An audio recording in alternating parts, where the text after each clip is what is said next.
Hello everyone, it's 6th December. Let's quickly look at the headlines from the Hindu newspaper. In the first page, we have India-Russia friendship remains steady, like the pole star, says Prime Minister. Then we have Indigo cancels over 1,000 flights, gets exemption from new night duty rules. Again, very important. Then we have MCD budget, no new taxes, focus on sanitization health. Again, very important for health perspective. Moving forward, we have where cotton clouds hang heavy. This whole page is dedicated to this one news. Again, very important.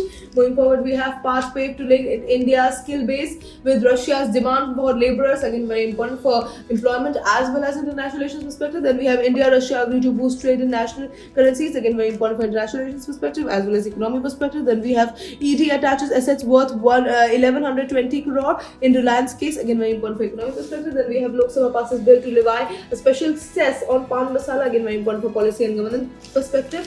Then we have judges are conscious, won't let AI overpower judicial progress, says Supreme Court. Again, very important for science and tech perspective. Then we have weight loss drugs have great action but can't replace diet and exercise, says diabetes experts. Again, very important for health perspective. Then we have RBI to conduct OMO purchases of 1 lakh crore, G-Secs for liquidity. Again, very important for economic perspective. Going forward, we have the world page where we have Trump's strategy shifts from global role wars resistance in Europe. Again, very important. Then we have US widens travel ban on more than 30 countries. Then we have Taiwan says China deploys warships in military operations. Then we have Germany approves plan to attract more army recruiters, stops short on conscription. Again, all these news are very important for international relations perspective. And that is it for today. I will see you in another video. Until then, bye bye. Take care.